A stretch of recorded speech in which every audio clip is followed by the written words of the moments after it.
दोस्तों नमस्ते। सूबी 554 में आप लोग का बहुत बहुत स्वागत है। मैं आपके बीच कहानी लेके आ रही हूँ, बहू इस बार पोता चाहिए।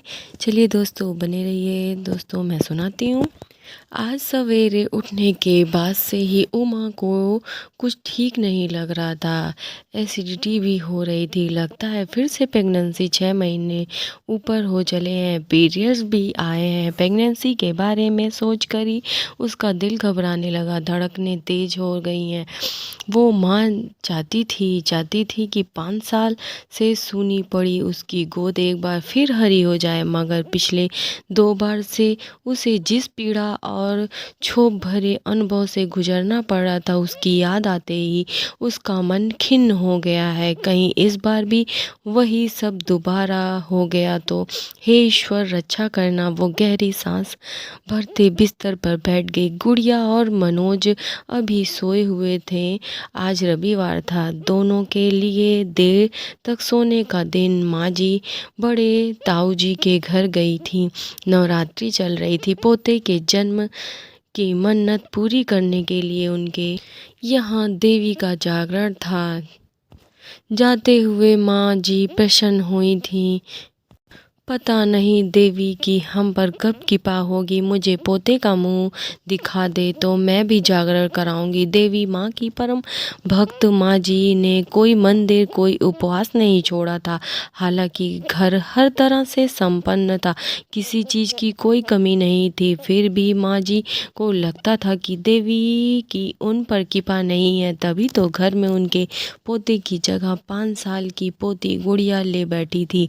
उमा की भरी पूरी ससुराल थी। 4 बहुएं में तीसरी थी। माँ जी सबके घर आस पास थे। साझा व्यापार था और रोज का साथ उठना बैठना था। हर घर की रत्ती रत्ती खबर दूसरे के घर को रखती। माँ जी के अनुसार बाकी सब पर देवी माँ की असीम कृपा थी, क्योंकि खानदान भी अभी बहुएं बेटे जन रहे थे। शिवा उमा के 5 साल पहले गुड़िया को जन्म दिया था। उसके बाद 2 प्रयासों में लड़के को गर्भ में धारण करने में असफल रही थी, इसलिए उमा उनकी नज़रों में हीन से तिरस्कृत थी।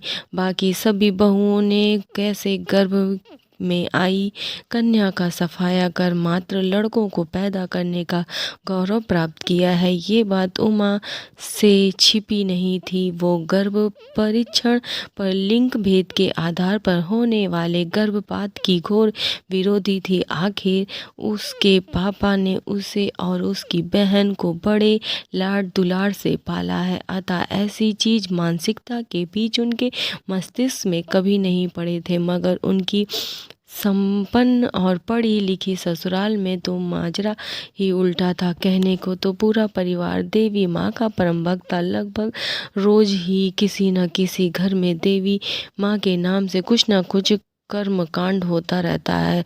मगर जब बात देवी के वास्तविक रूप कन्या के जन्म में होती है तो घर में बड़े बूढ़ों के मुंह उसे उतार जाते हैं, जैसे किसी ने उसकी समस्त संपत्ति छीन ली हो। उमा को जब भी किसी भाभी के गर्भपात की खबर मिलती तो उसका मन घृणा और क्रोध से भर जाता। ऐसा कोई कैसे कर सकता है अपने ही बच्चे के साथ। मगर जब उसने पहली बार गर्भ धारण किया तो समझ में आया कि बेचारी भाभीियों का कोई कसूर नहीं था। संयुक्त परिवार में घर के बड़ों के भीषण दबाव को झेलना कोई बच्चों का खेल नहीं है।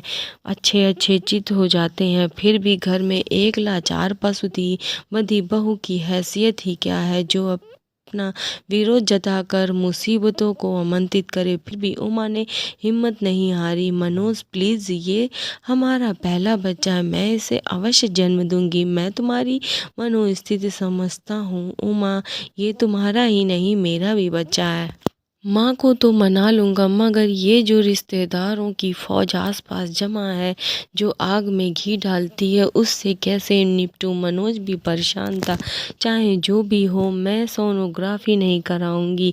जैसे भी हो माँ जी, मैं तुम्हें मानना ही पड़ेगा। उमा बोली। बच्चे को लेकर उमा किसी भी समझौते को तैयार नहीं थी, अतः एक योग्यता के तहत उमा मायके चली गई। और जब माँ जी को उसके गर्भ की खबर लगी, तब तक गर्भपात के लिए बहुत देर हो चुकी थी। पहला बच्चा था, इसलिए उमा की नासमझी का नाटक माँ जी समझ नहीं पाई। फिर गुड़िया का जन्म हुआ था, जिससे माँ जी ने मुझे मन से स्वीकार किया।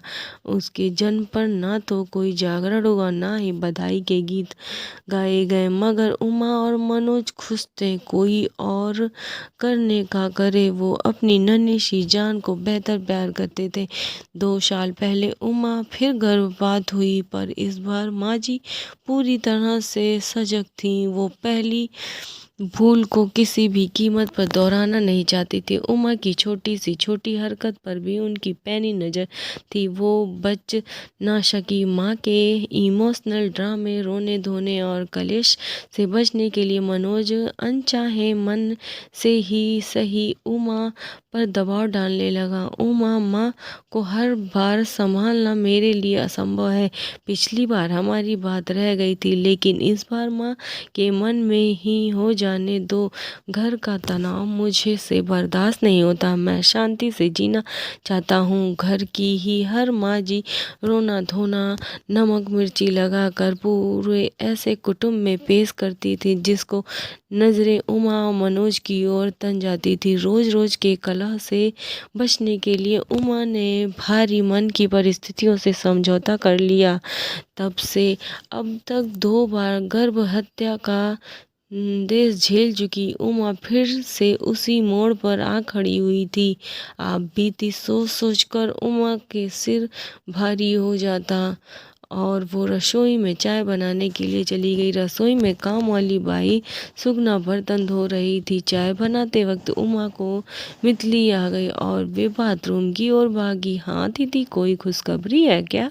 सगुना उमा की शारीरिक भाषा भी समझ गई थी। उमा ने उसे एक नज़र देखा, पर कुछ ना कुछ उमा चुप्पी को हाँ समझ सगुना ने अपना अंदाजा पक्का मान लिया। चलो अच्छा ही है दीदी, गुड़िया अब तक अकेली खेली है, उसे भी तो कोई साथी चाहिए संग खेलने का। वास्तव अकेले बच्चों का घर में बिल्कुल भी जी नहीं लगे। अच्छा, तेरे कितने बच्चे हैं? उमा ने चाय छानते हुए पूछा। कितने हैं? बस एक ही बिटिया है मेरी, अब तो सयानी हो गई है, 10वीं में पढ़ रहे हैं।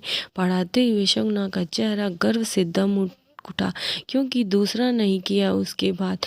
क्या बताऊं दीदी, उसके जन्म पर ही इतनी कलेश पड़ गई थी कि घर में इसके वक्त धोके ही डॉक्टर जांच करा दी थी। मैं ठहरी अनपढ़ गंवार, मुझे तो कुछ भी पता नहीं था। छोरी जान पेट गिराने के पीछे पड़ गए थे कमीने, मगर मैं तैयार नहीं। भला बताओ तो दीदी, अगर मेरे माँ बाप मेरा साथ ऐसा करते तो मैं कैसे आती इस दुनिया में? फिर क्या हुआ? उमा उत्सुकता थी होने का था।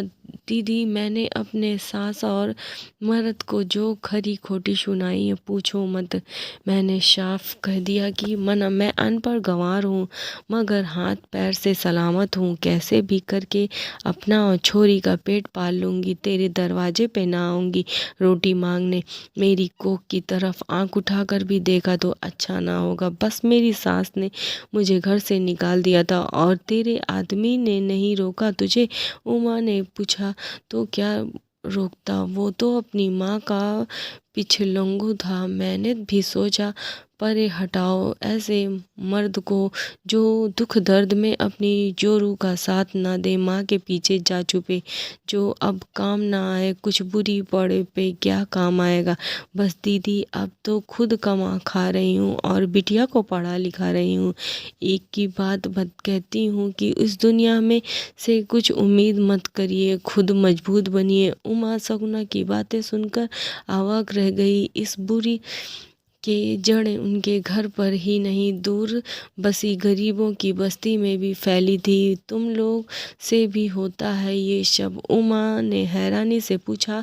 होता क्यों नहीं है दीदी, हम ठहरे गरीब जिस सौदे से सिर पर खरा पड़ जाते हैं वो उसे भगाए। खैर जाने दो, हम दोनों लोगों में तो ये सब चलता ही रहता है। हम अनपढ़ों को कहाँ इतनी अकल है कि छोरे छोरी का भेद ना करे। जिस छोरी को किस्मत भली होती है उसे भगवान आप जैसे ही घर भेजे। अपनी गुड़िया को ही देख लो, रानी बनकर राज करे घर भर। सगुना दर्द भरी आवाज में बोली। सगुना की आखिरी बात उमा के दिल को तीर की तरह भेद गई थी। इसे क्या पता गुड़िया के अस्तित्व की रक्षा के लिए कितने प्रयत्न करने पड़े थे। उसे बेटियों को मारने का चलन अनपढ़ों से ज़्यादा पढ़े लिखे संपन्न परिवारों में है, जो अपना जीवन भगवान की इच्छा से नहीं बल्कि अपने समीकरण को जीना चाहते हैं। क्यों हर तरह से संपन्न परिवार भी लड़की के जन्म को भारी मन से लेता है। पता नहीं वो कौन सी मानसिकता है जो उन्हें अपने ही अंश नष्ट करने के लिए उकसाती है। उमा चाय लेकर अपने कमरे में आ गई, मगर अब उसे पीने का मन ना हुआ। जो कुछ उसके समझ में आने वाला था उसके लिए वो अभी तैयार नहीं थी। सगुना की बातें उनके कानों में अभी भी गूंज रही थी। देखने में पतली दुबली चिड़ी सी काया कल्प सगुना, मगर भीतर कितनी हिम्मती कितनी साहसी है। एक अंधे की अनजाने जन्मे के लिए बच्चे एक ही झटके में सब कुछ छोड़ दिया है। न समाज की चिंता, न सिर पर छत की फिक्र, न पति का मोह। मुझ में क्यों नहीं है इतनी हिम्मत? मैं तो मनोज के बिना रहने की कल्पना भी नहीं कर सकती। मैं तो पढ़ी लिखी होकर भी सगुना के आगे कुछ नहीं। क्या हूँ मैं? एक जीती जागती इंसान पर एक खिलौने जैसे चलने वाले, और कंट्रोल दूसरों के हाथ में है। उमा स्वयं से विचारों से बुरी तरह से उलझी थी। बाहर निकलने का कोई रास्ता नहीं सूझ रहा था। मनोज उठकर अपने दैनिक कार्यों में व्यस्त हो गया। उमा उससे कुछ ना कही सकी, पर वो अजीब सी कसमकस में थी। थोड़ी देर में माँ जी भी आ गई। उमा की खराब तबीयत की वजह समझ आते हैं। माँ जी खुशी से फूले नहीं समाई और बोली, मैं जानती हूँ ऐसा ही होने वाला है। देवी माँ मुझे निराश नहीं करेंगी। उसने तो रात ही को मुझे ध्यान में रख दिया था कि मेरे घर पोता आने वाला है।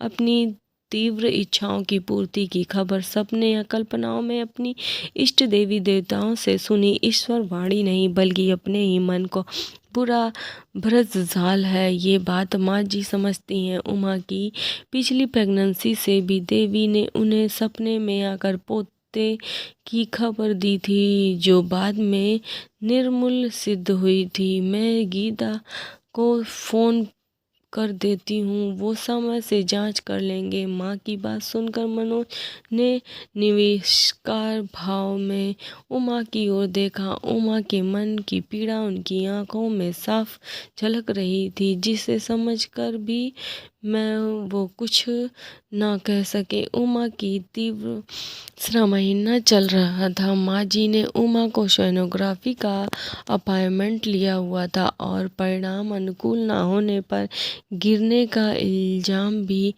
पुकारा था। जैसे ही हमारे देश में लिंग परीक्षण अपराध की श्रेणी में आता है, मगर कुछ अतिरिक्त सुविधा शुल्क दे कर कौन कौन सी सुविधाएं हैं जो खरीदी नहीं जा सकती है। उमा के साथ क्लिनिक पर मनोज को न भेजकर माँ जी स्वयं जा रही थी, क्योंकि उन्हें अपने बेटे पर पूरा भरोसा न था। कहीं उमा की बातों में आकर पलट गई तो उनकी उम्मीदों पर पानी फिर जाएगा। उमा की सोनोग्राफी हो चुकी थी। आशाओं पर एक बार फिर पानी फिरने गया था, मगर वो नियति के आगे घुटने टेकने को तैयार नहीं थी।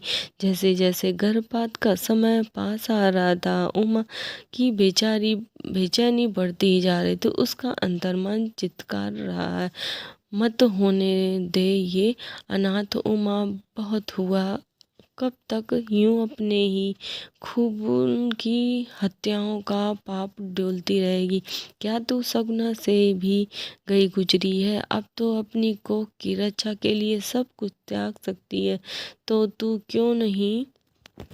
क्या होगा, ज़्यादा से ज़्यादा यही ना होगा कि तुम्हें छोड़ना पड़ेगा, मगर अपनी बच्ची को कम से कम जीवित तो देखती रहूं तो नन्ही सी जान पूरी तरह से अब आश्रित ही सोचती होगी कि मैं अपनी माँ की कोख में सुरक्षित हूँ। मेरी माँ तो कोई मेरा क्या बिगाड़ सकता है? चैन से सोई होगी वो तो बीतेगी उस पर जब जागेगी कि उनकी कोख में सहेजने वाली माँ ने आज प्राण घितनी बनी हुई है। मत कर ऐसा अन्याय, उसके सोचो मनोज के प्यार की भी परीक्षा होने दे। हर बार गलत फैसले की लिए मातृ सम्मान के नाम पर माँ के साथ खड़ा होने वाले आदमी क्या एक सही फैसले के लिए तेरे साथ नहीं बढ़ खड़ा हो सकते हैं? और अगर वो अभी तेरे साथ खड़ा नहीं हो सकता है तो फिर ऐसे पति से क्या उम्मीद करना? वो तो जीवन के किसी भी मोड़ पर तेरा साथ छोड़ सकता है। तू अपनी क्षमता भी नहीं है कि अपनी बच्चियों का भार ना उठा सके। बस जरा सी हिम्मत कर उमा। उमा चाहती है। नर्स की आवाज़ सुन माँ ने शरीर जैसे कांट का हो गया है। जैसे तैसे वो खड़ी हुई, मगर पाँव नहीं हिला पा रही थी। यह मुझसे नहीं हो रहा है माँ जी, मैं यह नहीं करूँगी। कठ में फंसा निर्णय पूरे आवेश के साथ बाहर निकला है। मनोज जी इस कलेश के आगे नतमस्तक था। वे आज पूरे उफान में थे। बहुओं पर बरसने के लिए होती है, उजाड़ने के लिए नहीं। मेरे वंश का खात्मा करने पर तुली हुई है, ये कह देती है। मनोज या तो इसे समझा ले, वरना इसका हमसे कोई नाता नहीं रहेगा। माँ जी गुस्साई आवाज़ से बोली। ना रहे तो ना सही माँ जी, मैं इसके लिए तैयार नहीं हूँ, मगर इस बार अपनी कोख पर आँच ना आने दूंगी। मेरा निर्णय नहीं बदलने वाला। आगे जैसी आपकी मर्जी। मैं आज ही यहाँ से अपनी बेटी को लेकर चली जाऊंगी। उमा की वाणी और भाव दोनों शांति थे।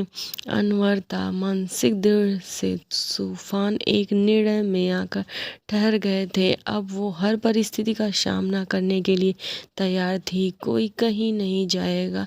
माँ उमा ने जो किया ठीक किया। मैं खुद भी यही चाहता था, मगर ना जाने क्यों चाहकर भी सह नहीं कर पा रहा था। अपनी दो बेटियों की हत्या में ग्लीन अभी तक है, मुझे तीसरी की झेलने की शक्ति नहीं है। मुझसे हिम्मत करके मनोज बोला। ये क्या कह रहा है तू? इसके साथ साथ तेरा भी सिर फिर गया है क्या? मरने के बाद कोई क्रियाक्रम श्रद्धा होने वाले भी नहीं होगा। तेरा आत्मा से को मुक्ति नहीं मिलेगी। माँ की बातें सुनकर इस बार मनोज की सहन शक्ति जवाब दे गई। आत्मा की मुक्ति अपने अच्छे बुरे कर्मों से होती है, किसी कर्म कांड से नहीं। और आज एक बात कान खोलकर सुन लो माँ, अगर तुम्हें उमा की प्रेगनेंसी में किसी भी तरह की कोई भी बाधा खड़ी की या किसी प्रकार की तरह का तनाव दिया, तो हमारी मुक्ति हो या ना हो, तुम्हारी नहीं होगी। क्योंकि फिर मैं तुम्हारे मरने पर ना तो तुम्हारा क्रियाक्रम करूँगा, ना ही पिंडदान। आज मनोज के दिल में फंसा बरसों का गुब्बारा भी फूट कर बाहर निकल गया। माँ जी उनके जवाब से जड़वता रह गई। उमा, अगर तुम्हें साथ किसी भी प्रकार की दुर्व्यवहार हुआ तो तुम्हारे साथ मैं भी ये घर छोड़ दूंगा। मनोज की अप्रत्याशित प्रक्रिया से उमा भाव विहीन हुई गई और उसका निपट कर रोने पड़ी। आज उनकी सूनी गोद फिर हरी हो गई थी। आज उसने कोक के साथ अपने सुहाग पर भी अधिकार पा लिया है। दोस्तों, आपको कैसी लगी कमेंट में ज़रूर बताइएगा। कहानी पसंद आई हो तो मेरे चैनल को लाइक कीजिए, सब्सक्राइब कीजिए। बाय बाय, नेक्स्ट ब्लॉग में मिलेंगे।